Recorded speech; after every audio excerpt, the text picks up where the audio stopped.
What's up, guys? It's KB. Make sure you subscribe to the Underground Sports Philadelphia YouTube channel. Click the bell icon down below so you don't miss a single video from us. And thanks for tuning in to another video from Underground Sports Philadelphia. Now let's get into it. Philadelphia, baby, you're going to love it. Best sports fans in the world. Actually, the worst, but that's what makes them the best. Well, I'm starving, so. Going to the apartment. Oh, you are? Yeah.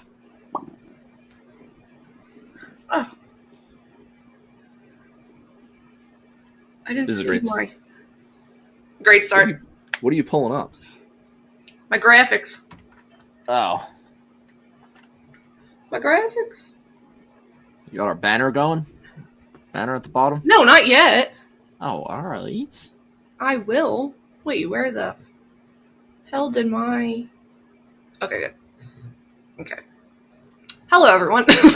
Well, actually, Hello, I think we're everyone. here. Welcome back. Wait, I'm not ready. You're not ready? What do you mean you're not ready? I know he just tweeted the episode today. This is episode 18. He just had to make sure. Episode 18. One episode where we were good at that. Listen, we're recording a day early. Yeah. We're a little thrown off. But yes, episode 18. Besides the normal stuff, we have a history with Owen and some predictions for Austria, which should be fun since it's sprint shootout, sprint quali, and the race. What the hell are you doing? Getting my stuff for history with Owen. Oh, but we will get started with and some exciting weekly news that came out literally this morning. I woke up to it and some other stuff. Yeah, it was. They really helped us out with the news. Yeah, they did, because I was like, there's literally nothing else. There was not a lot of news. So we'll get started with our meme of the week. Am I going first? Yeah, you can. Or no, you go first, actually. You go first. Okay, if you follow us on Twitter, you saw me tweet this today. It's literally not a meme. It's a picture that Red Bull pulled out for this weekend. It's the funniest picture I've ever seen in my entire life. I legit laughed out loud. So this is my meme of the week.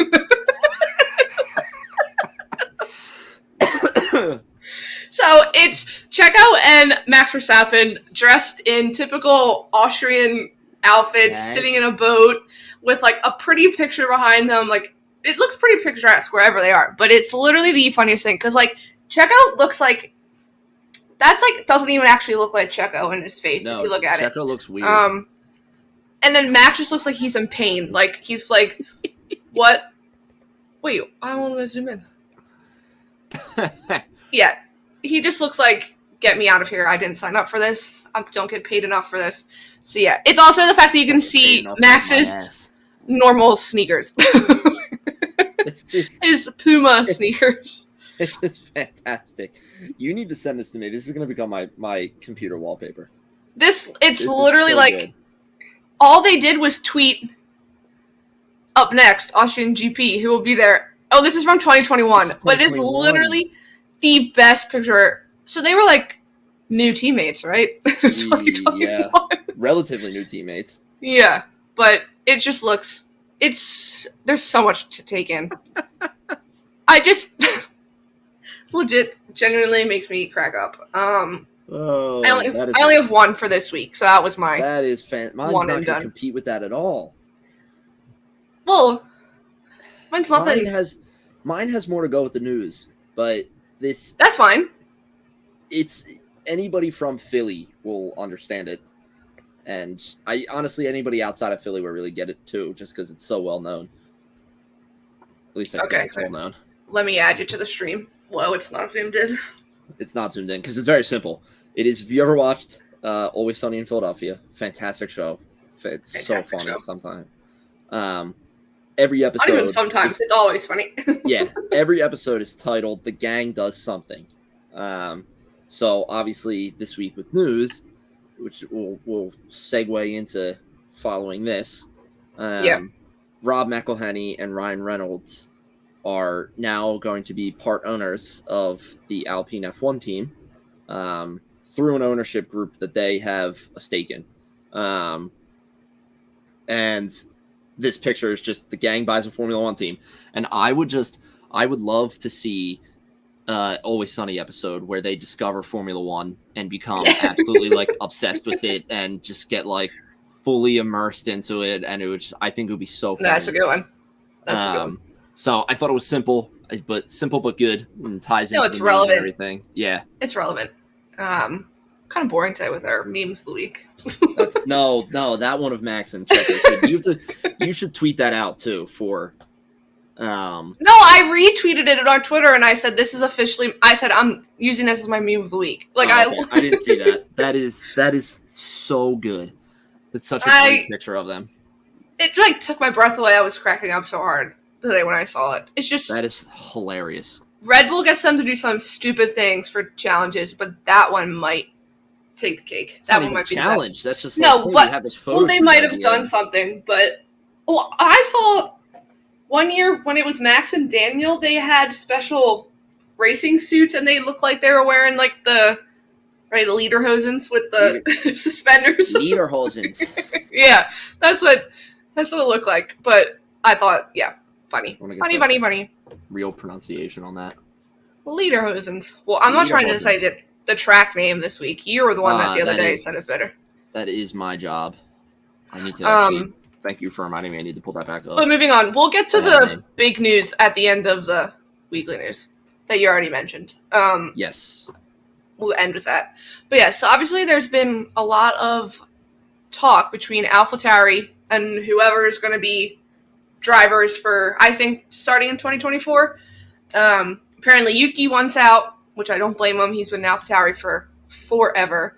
Yeah. And there's rumors that he could go to Aston Martin, which would be, I could see him and Aston Martin doing pretty well. I would like that. Yeah.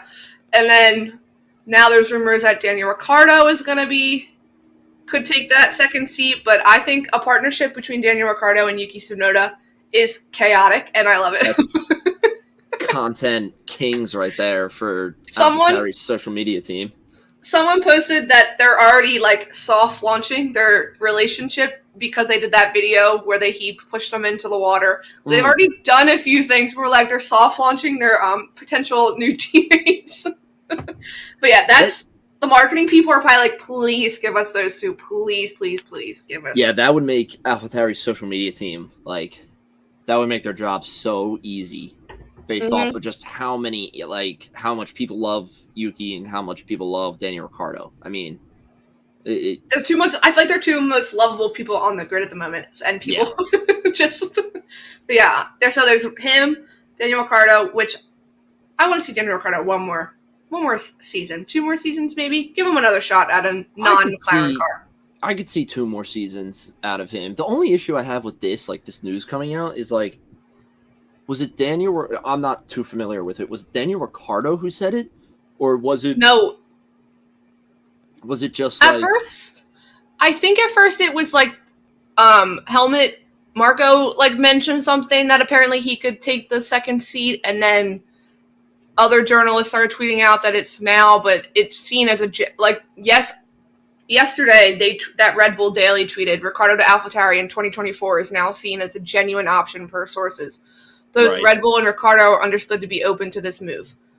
So, all right. So that's kind of what I was going for there. So if Ricciardo's open to it, that to me adds a little bit more credibility to it, just because it's his whole thing was, I've just lost my will to race and everything, and I lost the love of racing. I'm going to take a step back and try to either regain that or just kind of see what comes. So if he's obviously doing a step back this year, he easily could have been like, wow, I really do miss this. Well, I know Christian Horner even said how much of a different driver he is, even in this sim. That's what he's people are like, what did McLaren do to Daniel Ricciardo? Because if Christian Horner's who are you as a driver? They totally changed him. But yeah. But no, that adds a lot more credibility to me. That the fact that they're saying Ricciardo's open to it too, because that to me says that he's getting kind of what he hoped for, or I guess was looking for when he took his step back, was I'm going to find out if I like this, if I truly want to do this, or if I don't want to do it anymore. And if he's getting to that point now where it's this is what I truly meant to do. I love doing this. I want to do more. I want to race more. Okay, I'm open to going somewhere. Give me a team. Maybe that opens the door for if he's on AlphaTauri, he has maybe 1-2 seasons at AlphaTauri, and if he wants to do more, maybe this is the stepping stone to Danny Rick back at Red Bull. Yeah, somewhere. But I know people are like, multiple times we would love to see that. Oh yeah, put him in today's car. I would love to see. I need him in a practice session just to see how he would take even a practice session, because I feel like that's where his. I want to know. I want to know what times he's pulling in the sims. Sims, I know. If he's testing, configurations for them, and he's testing configurations for Verstappen and Checo, and just it has all the real statistics from the performance of the real car. I would love to know how he's performing in there. I would love if they did like a video or something of like do a lap with Danny Rick, and it's him in the sim or something. Like, just give us like that little bit of an insight into like. Well, and you even get like that like with Mick Schumacher at Mercedes, the way they're talking about what Mick's doing in this sim. Yeah, exactly. I gotta assume pulling some crazy stats and times for them. So like put him in the Mercedes car, and he probably. Will be fine. But yeah, I would love. I mean, we've said it how many times on here? We're gonna sound like a broken record. Get Danny Rick back in a car, please. We would love to see that. But yeah, I would hope that if this is true, it is a stepping stone to Danny Rick back full time on a dominant team, where he can fully show how good of a driver he is. And maybe a team principal that appreciates them. Yes. But I know people were...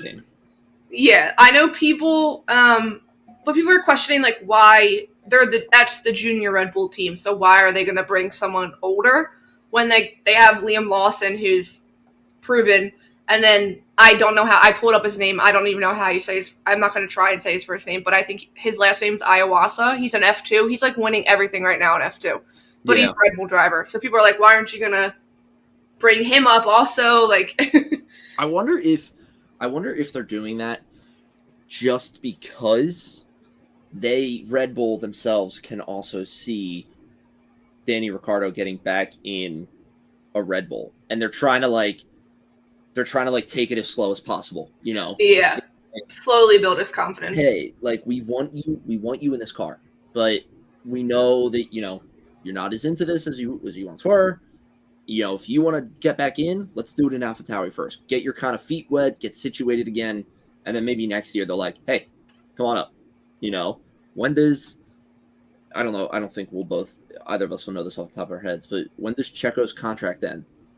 I think 2024 is when a lot of drivers' contracts end. That's why this silly season and next silly season is going to be wild. Yeah, so the grid in 2024 is going to look totally different.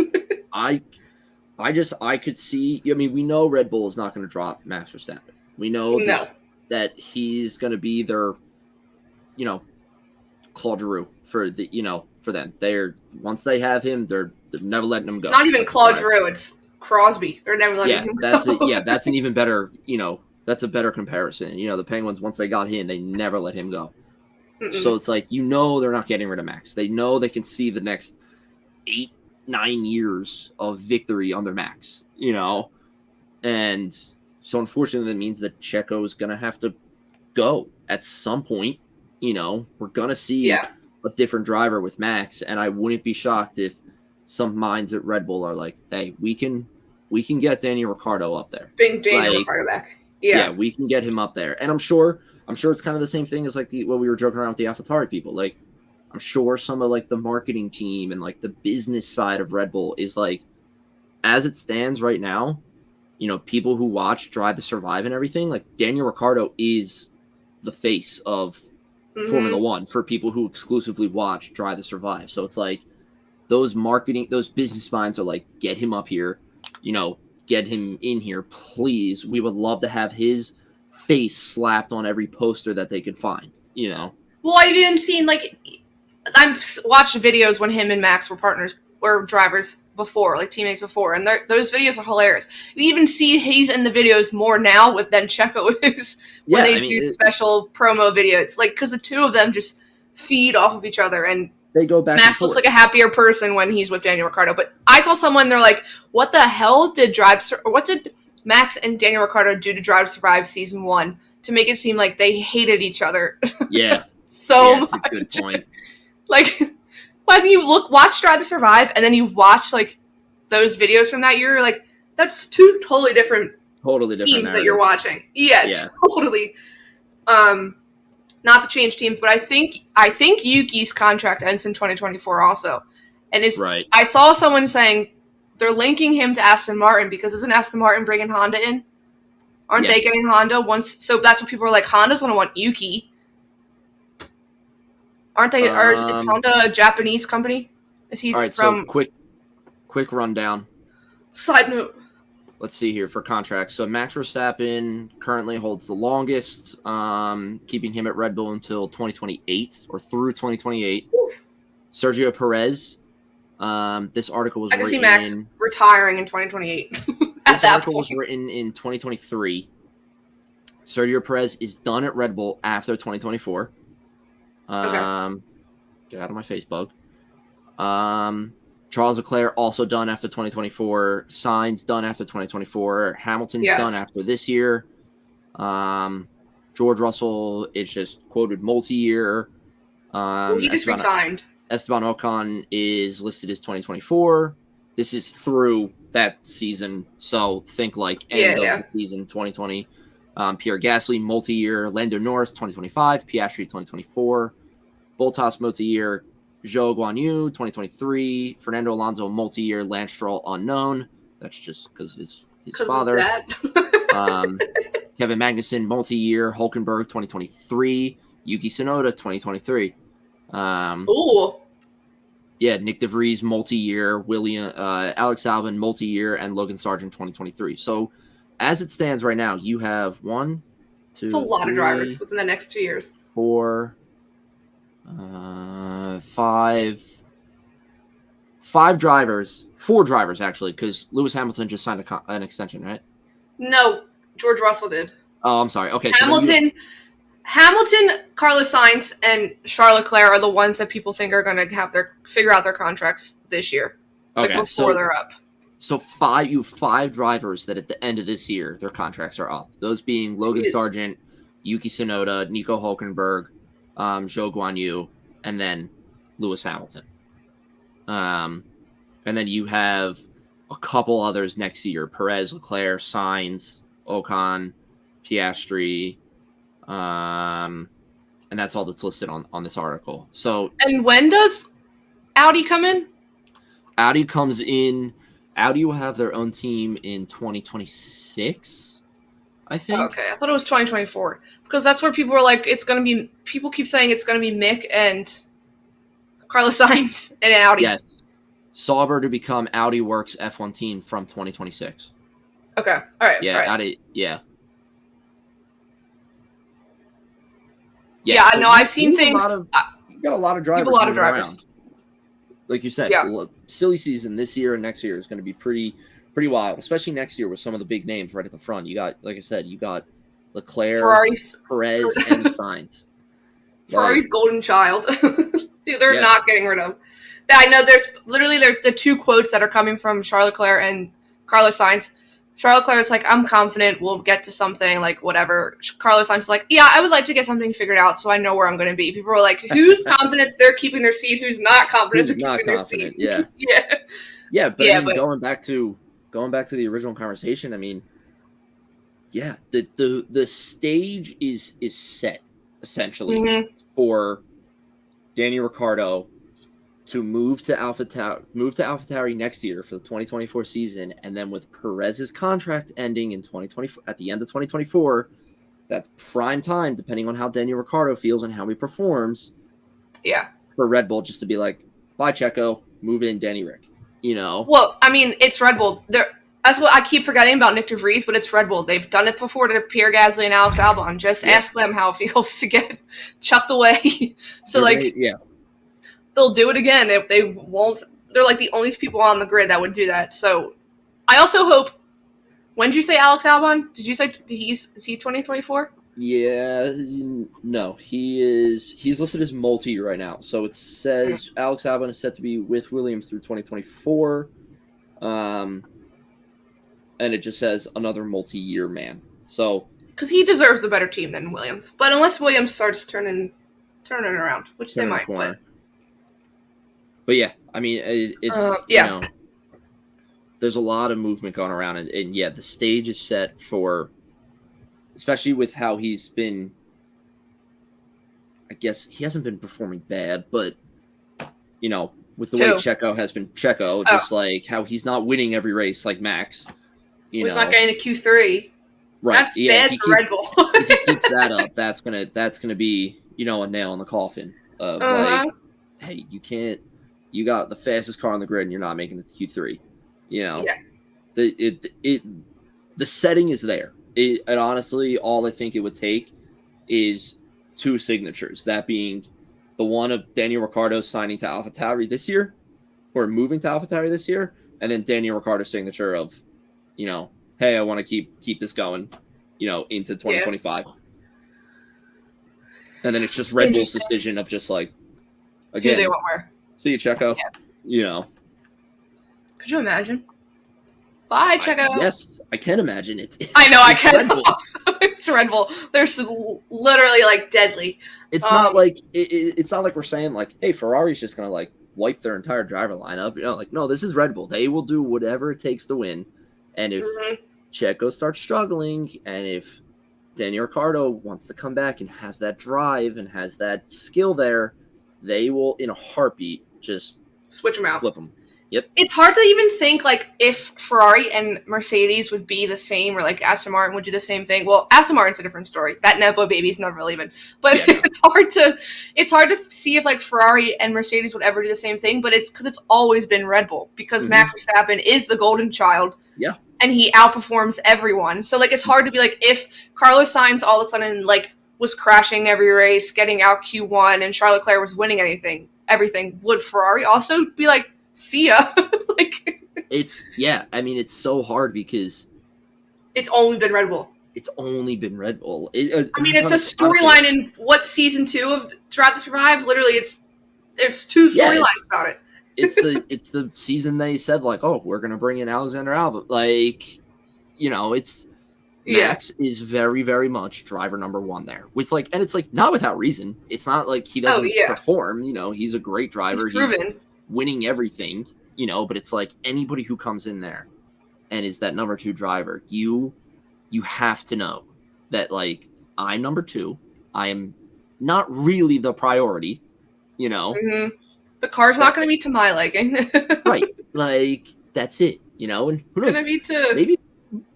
Maybe that'll be good for Daniel Ricciardo. You know? Like, his whole thing was like... solid number 2, because he was driver number 1 when Max first came in. That's probably where the tension came from. And maybe that will do him good, because then that kind of takes a load off his shoulders. He's just like, I can like... Yes, there's pressure on him to perform. Like, Red Bull's going to want him to perform, but Red Bull's not looking at the next 5 years and being like, we're going to win the next 5 years with Daniel Ricciardo. They're saying we're going to win the next 5 years with Max Verstappen. You know, and maybe just even that will just like lift that weight a little bit off of Daniel Ricciardo and just kind of like make he'll be winning everything. Yeah, and then it'll switch, and then Max will freak out. It'll never switch. And Drive people will be like, yes. Yeah. Yes. Content. Part 2 of the Danny Rick Max Verstappen saga. I mean, like I said, the setting is there. All that it needs is Danny just to say, hey, I'm in on AlphaTauri this year. Or this upcoming year. I want to be back. I want to be back. I want to be driving. And then Red Bull's inner machinations are going to go to work, and they're going to keep him at AlphaTauri for a bit, and then they're going to boot him up the Red Bull. I can see it happening now. I can see it. Yeah. Christian Horner will love to have those 2 back together. But moving on, I don't have it noted here, but I forgot I had it like... So McLaren's apparently bringing upgrades this weekend and the coming races. Oh, okay. Stella said we should gain a considerable amount of lap time. We should have good racing in the future. I saw someone saying Stella. Andrea Stella. I think I just said his last name. Stella. Don't you know Stella? Like, who the fuck is Stella? Landon Norris's alter ego. But yes, I saw someone, they're like, I can't get my hopes up. It's freaking McLaren. It's the upgrades can make us slower. Yeah, that says nothing to me. No, I need to see it. Yeah, hey guys, we're bringing upgrades. Let me see it. Oh, okay. Yeah, like I'm writing with a new pen. Doesn't mean my handwriting is going to be better. Like the fuck. Yeah, and I know Mercedes is bringing some to Silverstone and Spa, so they have another week of upgrades, or another week before the upgrades coming, because I think it's Silverstone is right after Austria. Yes. But yes, moving on. Oh, this should have been my meme of the week. I'm moving on to this. So this is stupid. This is just so I can talk about Charles Leclerc in the weekly news. So he went to his cousin. His cousin does karting as well. So he spent the weekend in Naples at a karting championship or whatever for his cousin. But apparently Max Verstappen's cousin and he's our age, I think, they're cousins, Charles Leclerc's age. He has a kid. So he spent the day, went out to eat with them. People are like, the worlds are crossing. When would you ever see Max Verstappen's main rival sitting down and having lunch with his, cousin and other cousins? So, wow. But Charles Leclerc obviously was the main attraction after a little bit. Little kids were people kept comparing. He was signing kids' helmets. I don't know if you've ever seen the picture of Charles Leclerc meeting Michael Schumacher when he was younger, and he's signing. So people were comparing the two because the kids looking at Charles Leclerc in the picture is how Charles Leclerc is looking at Michael Schumacher in the picture. That's cool. They're just in awe. Every kid was like, "I've met my hero. I met my dream." I was like, "I'm with you." But he met this Italian priest, at the restaurant. So apparently so at first came out that apparently Charles Leclerc said to the priest, "Pray for me." Apparently the priest said, "I'll continue to pray for you." And Charles Leclerc went, "Yes, please, thank you." So Charles Leclerc knows. That's better than him asking. Yeah, could you imagine if he was actually can you please please pray? Please pray. But yes, that was oh, and then one other, this is hard. I also just saw this. I was not focused today. Work was too busy to try and make notes. So I don't know if you saw this. I retweeted it. So there was a little boy. He's 3 years old. He's terminally ill with cancer. He's not going to make it that much longer. Mercedes wanted to invite him to Silverstone, but with travel restrictions, the little boy can't come. So Mercedes surprised the little boy with a parade outside of his house. They drove the car up. This tweet said they surprised the boy with the car, driver's helmet, steering wheel, race suit, and gloves for him to get a little racetrack feel. So obviously because he couldn't go, they brought the car to to him, which I thought was cute. So that good on you, Mercedes. Yeah, good on you. Not to put a downer, but moving on to the biggest news of the week. Literally rolled over. This morning my alarm went off. I rolled over, and that was the F1 headline that I woke up to seeing. So it was noted today that Ryan Reynolds, Rob McElhenney, and what's the name? They're in an investor group called Outro Capital and Redbird Capital Partners. Is that the name? Yeah, Outro Capital and Red Bull Capital. Partners. Okay, but yeah, here it says Deadpool star Reynolds leads maximum effort investments with McElhenney. And fellow actor Michael B. Jordan is also a co-investor. So they have invested 24% equity stake in Alpine. The Formula One's parent company, Renault, announced on Monday, which I saw someone tweet today. It's so clever. They're saying it's Ryan's Renault's. Get it? Get it? That's good. Yes. So they have now invested, which is great. Obviously, we all know their success with Wrexham, the football team, and the success they've had.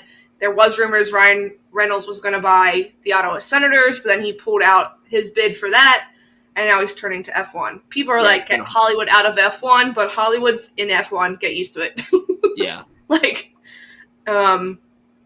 I keep saying that with Rob McElhenney, we're one step closer to that Philly GP. We are one step closer from the Philadelphia GP. We now have a Philadelphia representative officially in F1. in Formula One. Yes. Rob McElhenney. McElhenney. Every day, I'm going to set it up. It's an automated tweet that's going to at Rob McElhenney and say, please bring a Grand Prix to Philadelphia. And every day, please. It's going to go out to him and see what he says. Yeah, Rob McElhenney, if you're listening, if you somehow found our tiny little podcast on F1, can you come on? 100 Instagram followers. We're making our mark. We're at 106, okay? We're making our mark. But yes, that's literally the first thing I thought of. I was like, we've got someone from Philadelphia as I mean, they're bringing Wrexham to Philly, so they are bringing Wrexham to Philly. Yeah, I mean, it's so funny to like see them actually like start this now, because if you watch the Welcome to Wrexham show on Hulu, great show. It's a good show. It's a very good documentary about them buying the team and everything. It almost feels like they bought the team as a joke at the start, and now they're dead serious. they had like never met before they had made the purchase and everything. They had like talking over like Zoom and whatnot, and Rob McElhenney says, like, Rob McElhenney is the one who started it.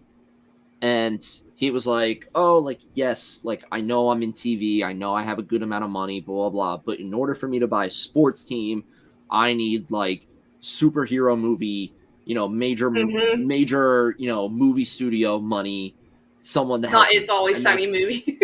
That's when he goes to Ryan Reynolds, and they talk about, Ryan Reynolds and what he does and everything. But it's just so funny to think, like, they almost purchase Wrexham as like, oh, like, haha, let's buy a sports team. Like, sure. Now it's like Ryan Reynolds might buy the Ottawa Senators, might purchase the Ottawa Senators. Now they own 24% of Alpine, like all this stuff, and it's just like they're just like keep growing and growing and growing. But they got like the itch for it now. Now they're just going to be able to find all the sports teams. I mean, and they've had proven success, so.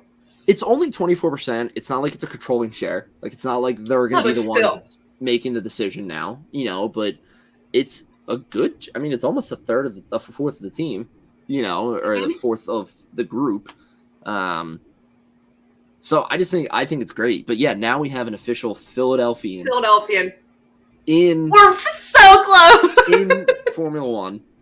And I mean, it's true. Like, bring it here. Although I do see videos all the time of like the construction in Las Vegas. I know. And like ripping up the road. And I'm like, yeah, I don't want that in Philadelphia. Traffic would I mean, hey, they just put 95 back up in. They did just put 95 11 days. So, but yeah, I think it's so cool that they're in it. I mean, it's just like, it's another thing to like add to the list. And you know what? Give us a Welcome to Alpine documentary, Hulu. Oh, yes. Also, people are now saying, I tweeted at Espan Ocon today. I said, Espan Ocon, when's your Deadpool helmet coming? Because he is the Marvel geek. You know what? That would be such a cool thing if like this news broke to him, and the first thing he did was like, I want a Deadpool helmet now. Like, he broke out a Deadpool helmet for this upcoming weekend. Like, being and like, sorry, Pierre Gasly, you can't promote the Flash anymore. Yeah. That would be so. That'd be such a cool touch, and just like a fun, like, nice way to celebrate it, because like that's obviously like what Ryan Reynolds is like mostly known for. Like, people know his other things, but like almost everybody now is like, hey, that's Deadpool. Like, and he like skyrocketed the character to like such a popularity. Like, it's. Yeah, I think it's cool. I mean, yeah, like I said. Yes, me too. I would love to know. Espan Ocon is a self-proclaimed like Marvel comic book nerd, so I would love to know how excited he is that he now has a Marvel. Because you know what he sees that as? He sees that as a direction or a connection to meet Ryan Reynolds, and then. Mm-hmm. Well, I'm sure they're going to meet them. Deadpool, Yeah. I'm sure they're going to meet them. You know how in Welcome to Wrexham they do the thing where they try and speak Welsh? Yes. I need them to try and speak French. I mean, Ryan Reynolds probably has a little bit more practice being from Canada. He may know a little bit of French, but I guarantee you Rob McElhenney does not, being from Philadelphia. He knows nothing. Nothing. Definitely knows nothing. But Okay, set up a tweet, or we should do that tweet like when the grandma's stuck in the cage. Grandma's not coming out of the cage until yeah, Rob put grandma McElhenney in the gets. cage until Rob McElhenney gets us a Philadelphia Grand Prix. Here's our track Yeah. layout. Here you go. We have it all figured out for you, Rob. I wonder Don't if you listen can back. set up automated repeating tweets. I know you can schedule tweets. You would just have to like. You can schedule tweet. You can schedule them. I don't know if you can like automate them to like repeat, but Well, you That's probably fine. just have to keep scheduling them and like change the number. ah, It's not that much. that's Come such on. annoying. It should be automated. That's why you Twitter, never worked in social If you media. listen, you know what? This is gonna be my first. This is gonna be my first tech recommendation for this episode. There's another one coming later. In Austria for your history of that one. That's coming Yeah, soon. yeah, kind of, yeah. Twitter, set that up. Elon, if you're listening, or Set that up. I'm blanking on her name. I'm so sorry. The new CEO of Twitter. Yeah, I would say it's not Elon anymore, right? Get that set up. Automated tweets. Get automated repeating tweets. Please do it. There we go. And on that note, Rob McElhenney, come on the podcast. Come on the podcast, please. That'd be so much fun. Oh my god. Yeah, we would geek out. That'd be so much fun. Kyle would be our third host for the day. Kyle would Our definitely fourth hop in host. on that episode. Yeah. Kyle would 100% hop in on that. I'm going to episode. title this episode Dear Rob McElhenney because every article was like Ryan Reynolds buys steak in Alpine, and people were like, Oh yeah. and Rob McElhenney. And Rob McElhenney. But that's the issue. But that's the thing that goes back to like what he said. Like, I don't have major movie studio money. Like, nobody knows who Rob McElhenney is. Like, I need Pierre I need Gasly to, and Esteban Ocon to say Rob McElhenney. Yeah. McElhenney, and that's what I need to hear. But please, Esteban Ocon, Deadpool helmet this weekend. double him up. If Yeah. not this weekend, next race. But Yeah, or do it give me some for. time. I'm like trying to think of like when does it say they actually would've like? been- Do they it would've been- automatically? What? Are they like in, or is it like in 2024? You know what I mean? It's a good question. As part of the Um, team. Oh, that was about Alpine. Doesn't I say. It doesn't say. There's nothing on the Formula One article. Okay, well, because I could see them going to like the French GP because that's Alpine's home race, and both of their drivers' home race. I need some good content. The only I thing mean- it says about timeline is that just says like the news comes as part of a wider announcement from Alpine that sees them set a target of achieving an $8 billion, not dollar, 8 billion euro. I think that's what Euros. the symbol is in revenue in 2030 and to break even in 2026. So Okay. that doesn't give any timeline of like when it's effective for them, but I can imagine it's now. You know, All right, we'll see them at a race. Yeah. But moving on, are you ready? I would love to see it. Yes, let me grab my stuff. It's Never mind. time for your. My Actually, we haven't had it in a few weeks. We're No, back because with we've been doing race previews and everything and such. well, the past few tracks haven't really been. Well, no, what was it? Montreal The last time I and did one Barcelona. was So Monaco. Yeah. So history with Owen We're is back with back. history. I'm just Let's see. fixing Watch my him put his hat on because it's fixing always my- fun to watch. tabernacle. I think it's what it's called. It's not what it's called. I don't know. Isn't it this A thing? tassel. Oh, that's the tassel. What the fuck's a tabernacle then? I don't know. I'm gonna look it up. Yeah, please look that up for me and let me know. Let me know how wrong I am. What is a tabernacle? I'm way off, aren't I? Please tell me I'm way off. In biblical use, a fixed or Oh, that's a meeting place for worship used by some Protestants or Latter-day Saints. It's literally it's where they put the body and blood of Christ back in. oh my after they- God. After they're done. That's now the tabernacle. You graduated. That's now the tabernacle. I graduated. Yes. Okay. All right. So Here we go. history with Owen. This week. I have no clue what you're talking about. This week. I mean, besides we are Austria. we are headed to Austria for the Austrian Grand Austria. Prix, located The hills are Hold on. alive. Let me find. I can get rid of all these. Yeah, because just Robert, predictions Ryan. happens. Yeah, I can get rid of all these Ryan Reynolds tweets. We are headed to Austria for the Rolex Grosse Prix von Österreich circuit. That's good. what That's I think. That's what I think. Let me call up Toto real fast. Can I do the fast facts since I'm just talking about the circuit? Just like the. Do you want me to send you the picture or no? Couple divots. No, I have the thing up right here.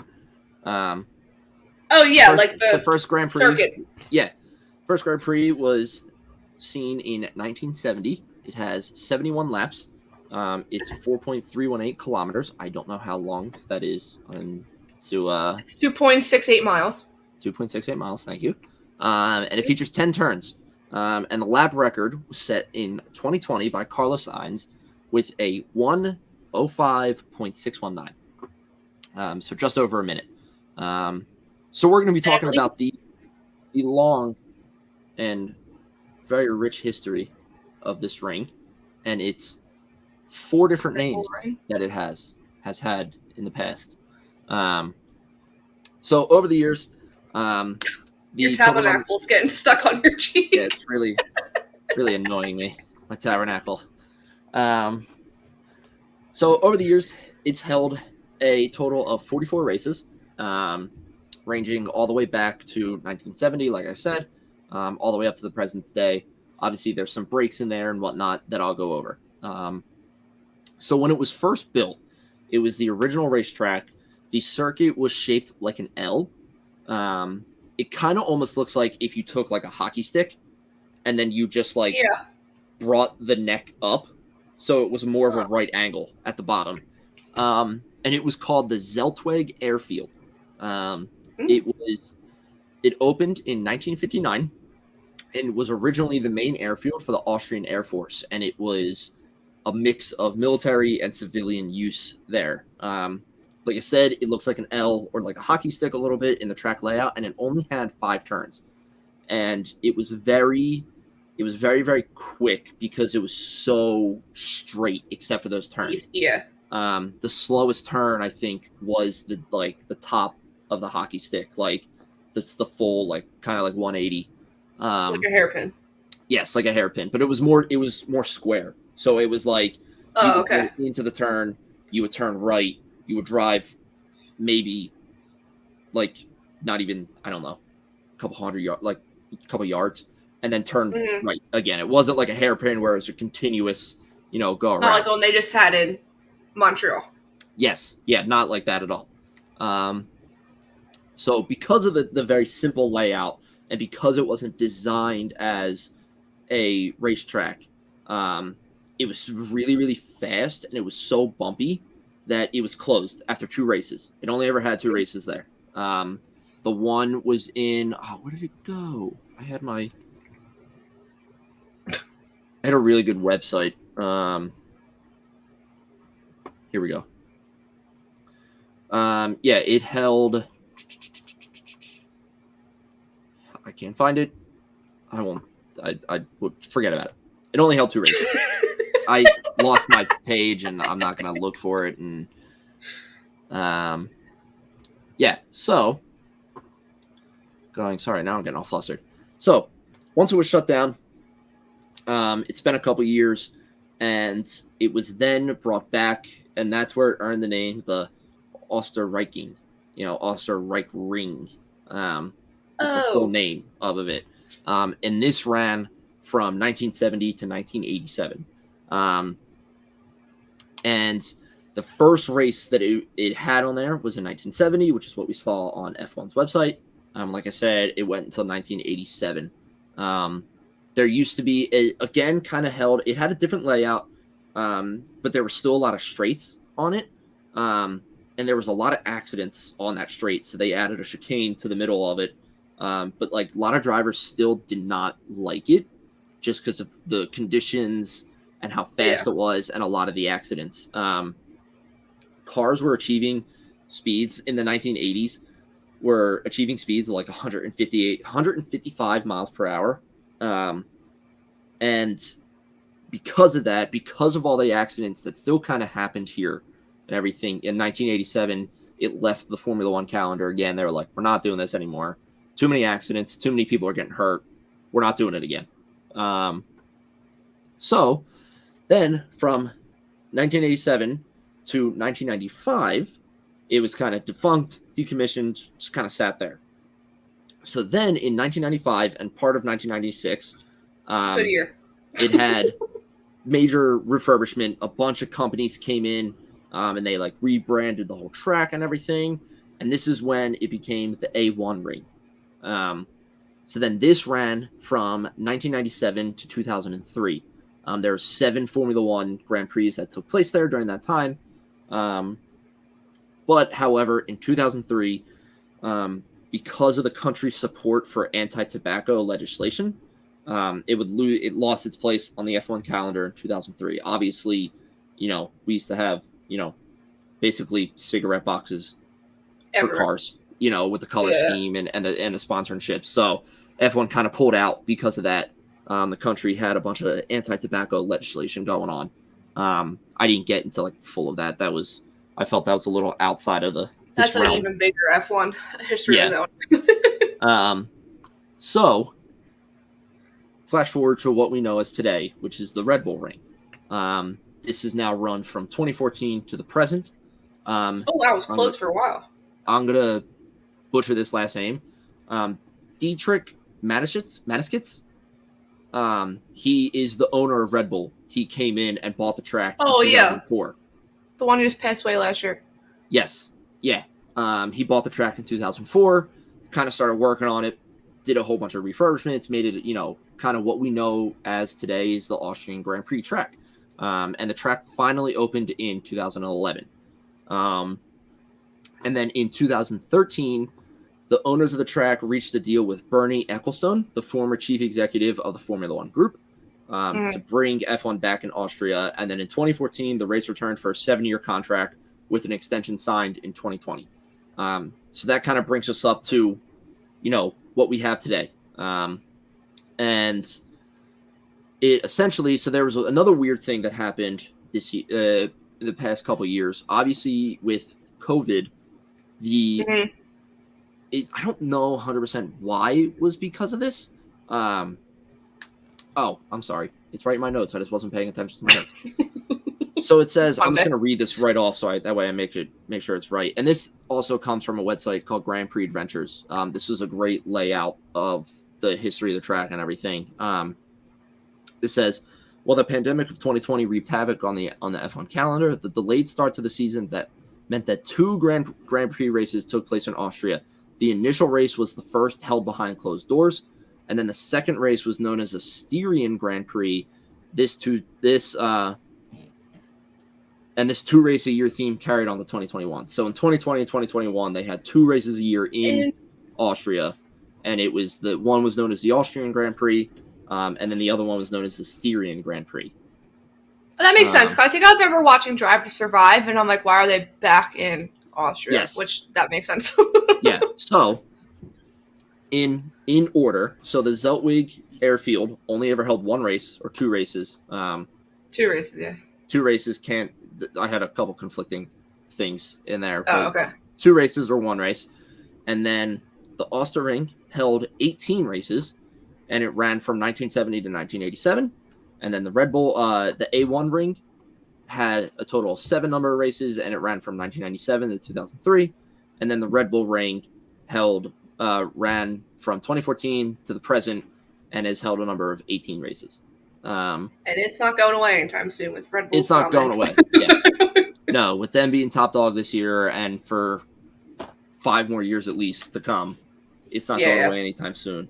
But the other thing that I like to do, and this comes from motorsport.com, they have an article of the top 10 Austrian Grand Prix.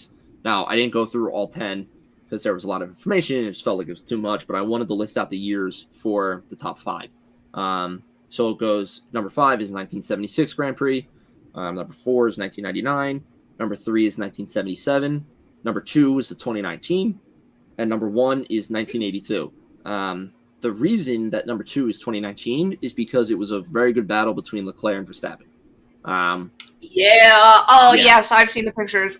So this was one that I'm gonna go back and like watch. This is the one I've seen pictures, I think, of Leclerc on the podium. He looks like he legit wants to murder Max Verstappen.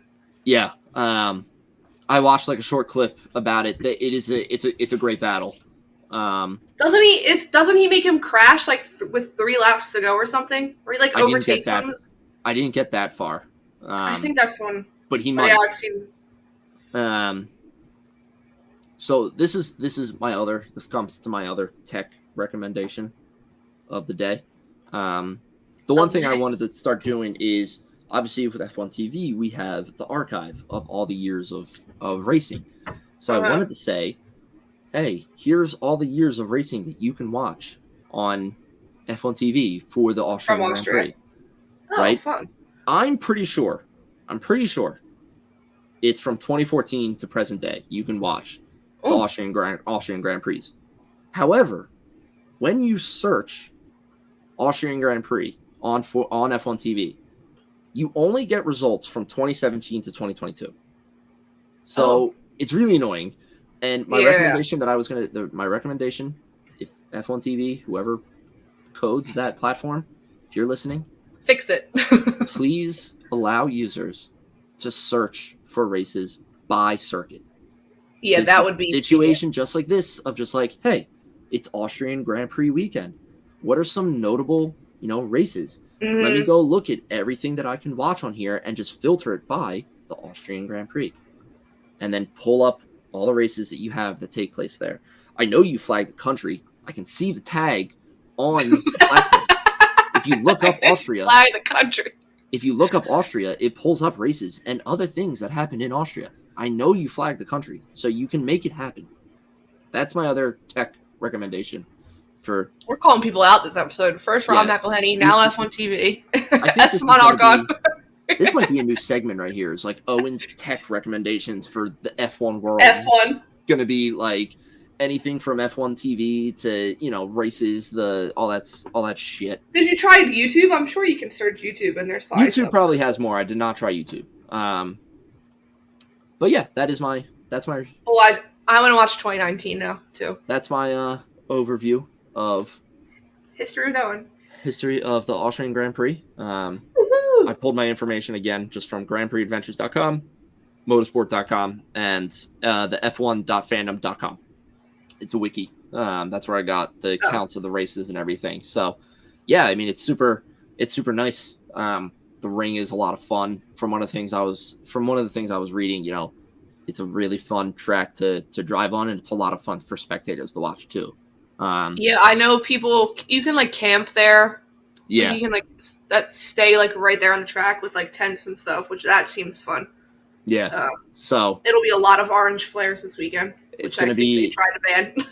Yeah, and it's going to be. I mean, we've been saying how many weeks now in a row. We just need the lyrics to the Austrian, national anthem. It's going to be blasting this weekend. Yes, it is. The bigger joke would be if Max doesn't win, but I don't think that'll happen. But he has 2 chances to win this weekend. That's a good segue. If you're finished your history with Owen, I am finished my history with Owen. Take off your hat and tabernacle. you can't even throw it off because there's no ceiling. It would just go up there. Yeah, that's why I threw it just over there. I guess I could get it more in camera. Just go like that. You got it. So there are some more facts, obviously. Scheduled for the weekend. It's the 30th, June 30th, July 1st, July 2nd. Practice is, there's only one practice session because this is sprint weekend. So practice FP1. 1 is 7:30 a.m. to 8:30 a.m. Let's all pray for a better FP1 than Montreal. Qualifying is on June 30th from 11 a.m. to 12 p.m. July 1st, sprint shootout, 6 a.m. to 6:44 a.m. Sprint race is 10:30 a.m. to 11 a.m. So there you go. And then July 2nd, the race is at 9 a.m., 71 laps. Like Owen said, there's 10 turns, 71 laps, 3 DRS zones. Oh, I forgot about that. That's fun. I feel like that's the most there's been. 3, yeah, that's the most we've seen so far. That's good. That's a lot of chances. Yeah. And obviously, like we mentioned, it's sprint weekend, so there's the new sprint shootout for the second time. So just to quickly go over it, because the last time we had it was Baku, and that feels like forever ago at this point. Wow, that does feel like forever ago. Holy shit. So Q1 is 12 minutes long, and it's mandatory for everyone to be on medium tires. And like normal, the slowest 5 cars are eliminated. Q2 is 10 minutes long. Still, everyone's mandatory to be on medium tires. Slowest 5 cars get eliminated. Q3 is 8 minutes long, and it's mandatory for soft tires. So, Ferrari, get it together. And the past 2 winners, obviously, last year was pretty good masterclass from Charles Leclerc in 2022 and Max Verstappen in 2021. So, yes, moving on to our qualifying. You want to do sprint predictions first and then qualifying and race, or what do you want to do? Let's do sprint. Okay, so sprint shootout. I don't know how long the sprint race is. Probably, what is it, 71 laps for the race? Yeah. I would say 22 laps. That's what I'm How going many with. laps? 24. Damn it. So close. Great show. 24. Yeah, good show. And yes, so we'll do. Hold on, sorry. So sprint shootout. Who do I have going? And just to remember, it's also Daniel Ricciardo's birthday this weekend. Go Red Bull. Wow, it's really pushing for Red Bull there. July 1st. I'm gonna wish Daniel Ricciardo a happy birthday with that. I am gonna be really boring. So am I, but I'm also gonna be a little delusional. I'm gonna be really boring and say obviously Max in first for the shootout. You know what? I'm just gonna no. Do both. Okay, you're gonna do different. Yeah. Okay. Max in first. I'll say that for both sprint shootout and sprint. And sprint Is Max in first. I'll even say that for the race. Just get it out of the way too. Max is and first qualifying. in the race. Yeah, get rid of him. Max was P1 all weekend. Yeah.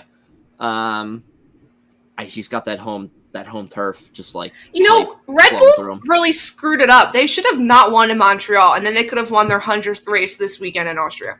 That's a good point. Like, you should have just blew it for Montreal. Yeah. Let someone else win.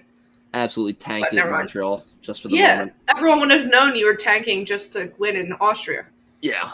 All right. So yeah, Max across the board first. I'm gonna go.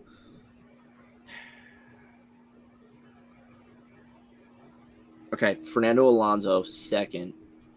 For what? Sprint shootout or sprint or everything? Both. And then I'm gonna go. I don't know. This got a whole lot complicated now that I was doing. Because there's 4. Yeah. This is a lot of picks. Just do sprint and race. We'll do that. Just do the sprint and race.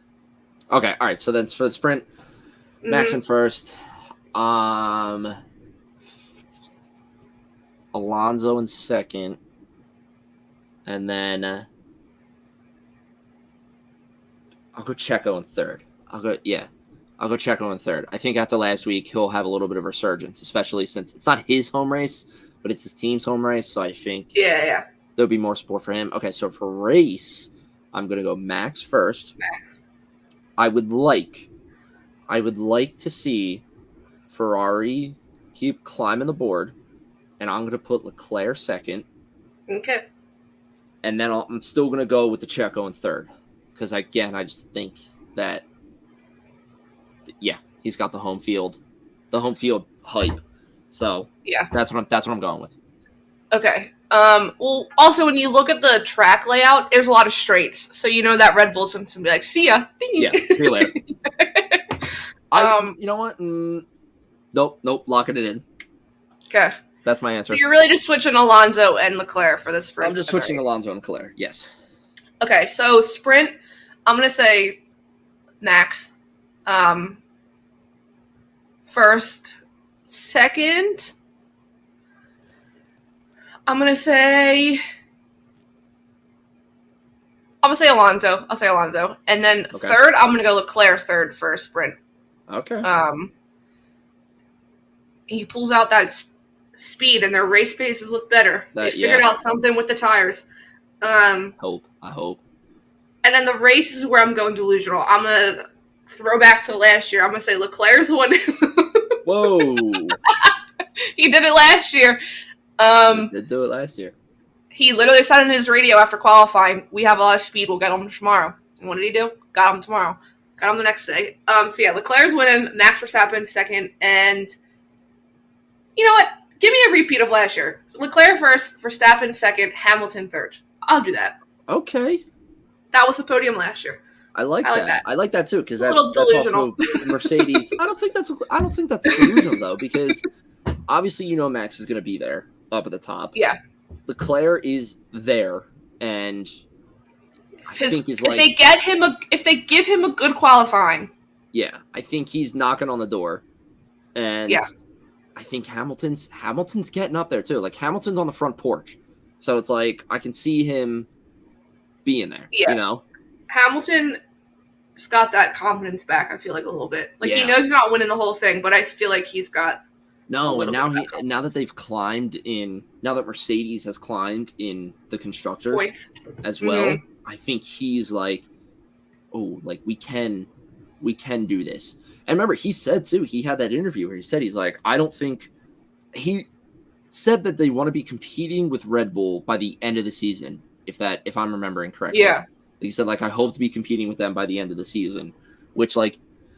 You're on the right path now. Like you might be, and whatever they're bringing like a little early. Yeah, whatever they're bringing to Silverstone, Toto said that's the first race they could win of the season is Silverstone. Yeah. So I would love to see. I mean, it's also Toto Wolff's home race. It is Toto Wolff's home race. So it is Toto's home race. Yeah, he is Austrian.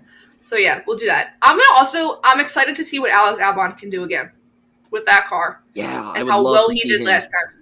I would love to see him have another race, like a great race. Yeah. That's a good one. But yeah. If Charles Leclerc wins it all, you will hear me from your bachelor party. I'm sure. You'll all be dead. You're going to be on the ride home. Make sure you don't scream too loud. Hurt my, Why? my head. I'll be here. Oh, you mean... Yeah. The best is I could just put in that group chat. You're going to be with half of that group chat. That's true. Yeah, you're right. But yes, that...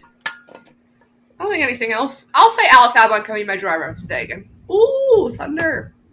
I'm going to go with Leclerc driver of the day. Ooh. That's what I'm going to go with.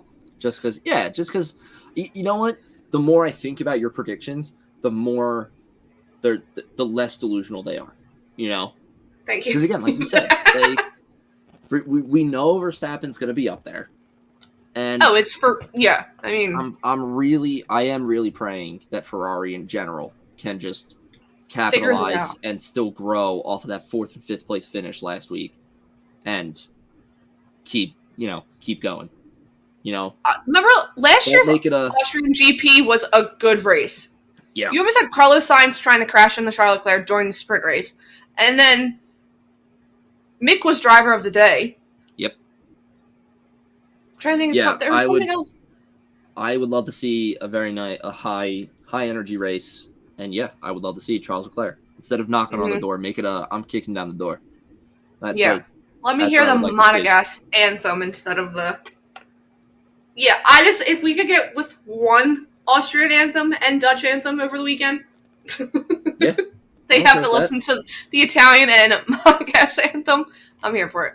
I'll learn the words to that. But F1 TV also, you should have put the words to each place's national anthem on the bottom of the screen. Let us sing along. That's a good touch. Especially when we have to listen to Austrian and the Dutch national anthem week in and week out. Let us learn the words. Yeah. Let us learn the words. Give me all the orange flares. But yeah, that's pretty much it. You can do I'm good. I'll close this out. Yeah. Thank you so much. Do you have your phone next to the? Wait. Do you have your phone next to the? No. Maybe it's the weather. Summer starting to come too. I heard that noise, but mine's not close. All right. Thank you so much for listening today. If you enjoyed episode 18 of the F1 Underground podcast. Please give us a follow at Underground F1 on Instagram and at Underground_F1 on Twitter. Last week we talked about passing 100 followers on Instagram, and we did that shortly after recording last week. We hit ending recording, and I texted you maybe 20 minutes later. Yeah, so that's huge for us. I mean, it's 100 people. It's not obviously tons, but it's a lot of people. Like I said, we just started in February, so yeah, it's pretty. So we're happy about that. Huge thank you to everybody who is following us on Instagram and listening to the show and everything. If you have any questions or if you just want to chat with Casey and I, you want us to talk about anything, please shoot us an email. It's undergroundf1pod@gmail. Again, that's undergroundf1pod@gmail. Like I said, I check it every day. Anything that I see, Casey will also see. So please just shoot us an email if you want to talk to us, ask us any questions, want us to talk about something. Please leave us a review wherever you listen to your shows. It's huge. It helps us grow so much. We just want to grow this thing as much as we can. And please also go follow our main YouTube page. That is at Underground Sports Philadelphia. That is where you get full video episodes of this podcast, all the other podcasts on our network. Streamer Season, Underground Sports Philadelphia, Top Bins, Get the Whole, tons of other shows on there, tons of content. So right now we're currently sitting at 516 subscribers. We wanted to get to 600 by the end of June. Right now we just want to get 600 as soon as we possibly can. Kyle and the rest of the gang just want to take this thing to the moon as high as this thing can go. And we're super excited for everything that we can bring you once that happens. So yeah, please, hope you enjoyed the episode, and we will see you next week after Austria. Our reactions might be good. They might not be good. Yeah, we'll have to see. Recap could be a snoozer or whatever, but yes, we will see you next week. See you next week.